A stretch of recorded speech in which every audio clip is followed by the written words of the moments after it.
Hey, gents, it's Derek here in Canada. Quick question for you is just trying to figure out this whole hypergamy thing and how it relates to me in my life. I'm kind of skeptical of it. Maybe I'm wondering if you guys could shed some light on... What about it makes you skeptical? Well, here's the thing. I would say that my looks are probably like an 8 out of 10. I would say my game is probably like an 8 out of 10, but why are you hedging there? Probably, or it is? I highly doubt that just by the tone of your voice. Yep. 1000% fair. Co-signed. Definitely is. So like, I guess my question is, so I've recently come into some good success in my career, and I've moved into a $3 million home. And, you know, the question I have is, I don't really see the difference prior to that experience and how the women interact with me. I feel like it's the same. Probably because you're leading with your wallet. I was going to say it's probably because you're the same. Yeah, I mean, like you can, you know, you can drive a Mercedes from a Chevrolet, which will help you a bit. But if your game still sucks, I mean, if you still feel like you're whatever, you know, basic bitch when you're a teen broke living on a futon, you're still going to view the world and women like that, and you're going to act accordingly. I mean, you're going to broadcast yourself accordingly, which means you'll get the same results. If you want to get different results, you got to change your belief system. Like Donovan said, why did you say $3 million? Like, why did we need to know about $3 million? Why couldn't you just say a nice home? Something to think about. Because I can promise you that's what I told. Yeah, I would say you mentioned it because you thought it was important, right? Well, because hypergamy isn't the whole piece of hypergamy. Leading with your money though means beta bucks, not alpha fucks, and it sounds like what you want is the alpha fucks. Let me ask you something. What do you think hypergamy is? Well, hypergamy, my sense is that it relates to status and capacity for provisioning is a piece of it. And if you're a high status person, you have a lot of money, that's an important factor that relates to hypergamy. And you will have a lot more interest in women if you're living in a $3 million home as opposed to, say, a $200,000 condo. So you're a guy with an 8 looks, you've got 8 game, you've got a $3 million home. What scale ranking are these women that are coming over to your house? And how old are they? The last one was 27. I would say she's probably like 8 to 9. The other one was 30. She came over. She was all epiphany phase girls, huh? Yes. How old are you? Caller. Can you just stop lying? 90 seconds. You gotta keep it just be honest with yourself. Here's your problem real quick. Your problem, like a lot of guys, you want to stand on what you do and not who you are. No woman gives a fuck about your $3 million house or your yachts and all the other stuff unless you're going to stand on that like these gentlemen were telling you. And you can hear there's no man in you because every time these men are asking you questions, all you're doing is have you ever heard any of these guys pause or say ooh, ah, or oh, or do you hear there's more guys? Yeah. Okay. Interesting points. You know, I could also maybe liken it to like after sex. Maybe if I get with them maybe 3 times, I don't give them good sex. Could that be part of it as well? Possibly. Maybe. Who knows? Listen, the way it is with you is maybe it's more you right now. I'll just tell you right off the bat, I can hear it in your voice. Like, and the fact that if you have 8 out of 10 game, you're not sitting around calling in to this show. You're drowning in pussy. If I had 8 out of 10 looks, 8 out of 10 game, and a $3 million mansion, I'd be having a fucking orgy right now. Should I have 3 million fucking kids? You'd be the Tate brothers, man. Yeah, dude. Yeah. Tristan, is this you? The minister Dan Bilzerian. 10 seconds. Relax, guys. It's 10 seconds to call in. What about hypergamy are you not buying? So you told us that it sounds to me like you lightweight maybe disagree with the concepts of hypergamy. So what you're telling us is that, look, man, I'm an 8 out of 10 looks. I've got 8 game. I've got a $3 million home, but hypergamy, I don't know. I'm kind of doubting it because I'm getting the same response from these women. Is that what you're saying? You're saying, well, because I look good, I make a lot of money, and I live in a nice house, I'm still getting the same reaction from women. Is that what you're saying? I would just say that status has a huge part to play in hypergamy. And so half of it, actually. I look at my experience prior to telegraphing the status of the $3 million home, and then after, It hasn't changed anything. Yeah, here's the thing, man. Here's the thing.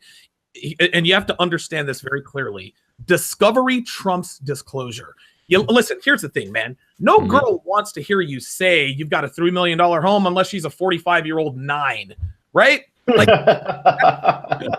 that's really the only time she's interested in that. So listen, you have to let your game get her back to your house. If you've got rock solid game, if you're an 8 in looks and an 8 in game, you convince her to come back to your place, and then she sees you've got a $3 million home. Guess what? All of a sudden, you've got the biggest dick she's ever seen. All of a sudden, nobody's ever fucked me like you. All of a sudden, I want to make you breakfast. Can I stay the night? Game trumps all. The money and looks and status help, but at the end of the day, you got to have game. There are guys out here in Philadelphia driving the Lamborghinis, getting cheated on. It happens all the time. Game trumps all. Well, most of what he said, Donovan, I do that, Donovan, and I definitely do that. I definitely don't tell them. They show up to my house, they see my status. I'll even have sex with these girls a lot of times, but I can't get past like the third lay. You know, maybe it has to do with the fact that I'm not giving them a good dick. You know, I don't know. No, they're sorting you as a beta is what they're doing. Like most of what you've told us is like pushing the beta side of like hypergamy. Rolla pointed this out in the comments here, like the private chat. So it's like you're respecting hypergamy, but only half of it that's like less fun. The much more fun part is the alpha C part, which you don't seem to be convinced exists, or you're not focusing on it.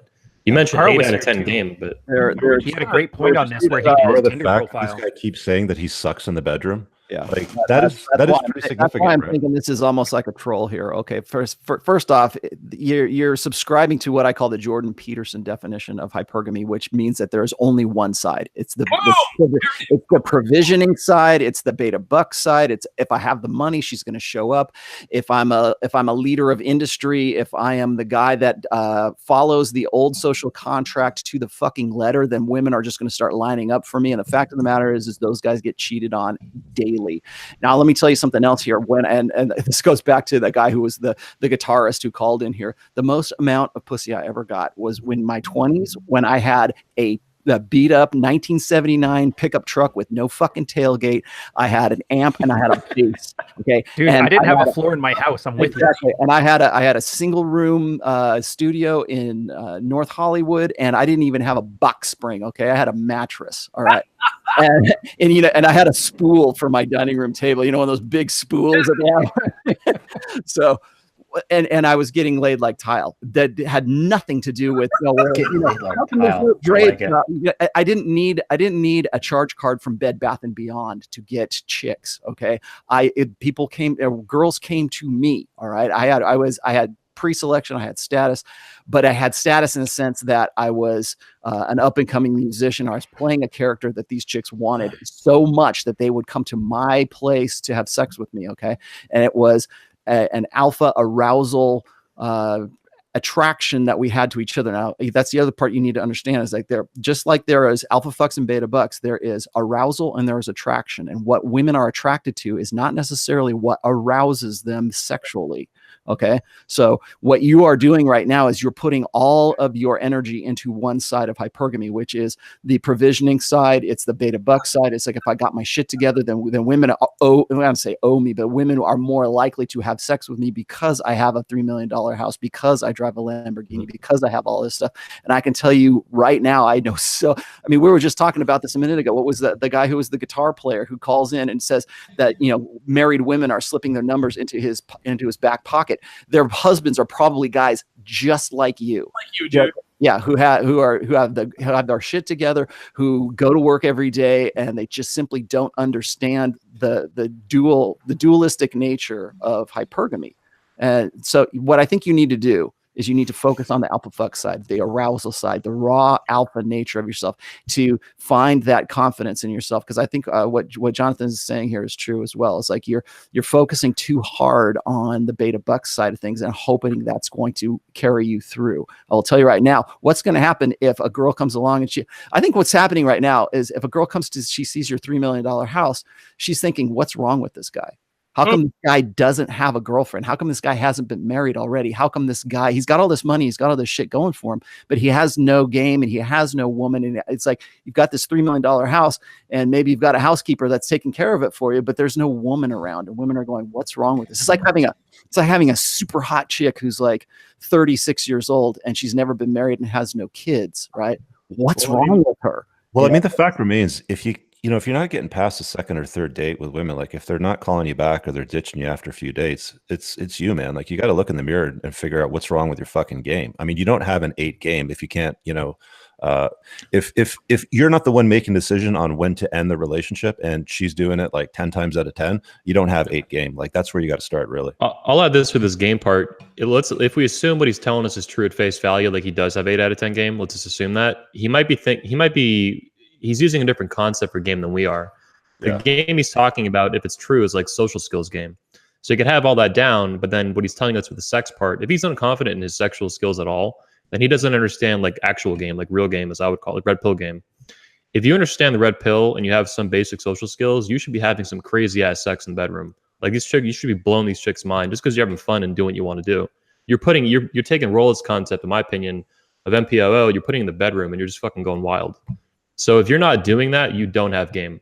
Like you have social skills game, maybe that's getting you some lays, like some basically beta lays, like 1, 2, or 3 times you bang these chicks. Stop listening to Jordan Peterson about hypergamy. He knows nothing about intersexual dynamics. Well, you guys do remember when Carl was talking about that, how he was running 2 Tinder experiments, one where he led with his job, his career, his suits and that, and the women he was attracting were 28 to 34. And then when he started leading with more like alpha game, the girls were like 25, 23. I'd say if for caller here, if you are wondering about your alpha game, you'll notice your demographic starts shifting younger, because right now you're right in that prime zone for a girl that's looking to settle down. And maybe they don't know about your $3 million and 50-cent house, but I guarantee your body is just exhuming provider status. Here's the thing, real quick. Let me ask you 2 quick questions, caller, before we let you go. How old are you, and are you looking for a long-term relationship? I'm 37. Okay. I am looking for a long-term relationship. Stop right there. Stop right there. Stop right there. Stop right. No. Stop right there. No. Hold on. Hold on. Hold on. Stop right there, dude. Stop right there. That's the problem. That's the problem. When you are looking for a long-term relationship, girls can smell that on you. Part of alpha game, listen, and you're at that perfect age where you should start looking for a long-term relationship, but you're not gonna know if a girl is fit to be with you long-term after fucking her a couple times. It takes anywhere between 6 months and a year to figure that out. It took me 18 months. 18 months. That is 1 year and 1/2, 1 year and 6 months before I finally decided to commit to Devin.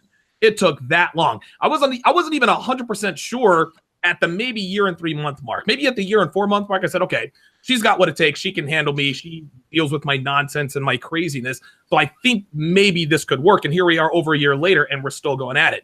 But if you're looking for a long-term relationship, girls can smell that on you. I absolutely promise they can smell that on you. And no guy with 8 out of 10 game and 8 out of 10 looks is calling into us and saying, hey guys, I'm looking for a relationship, because real pimps, they're running away from relationships. They're running away from commitment.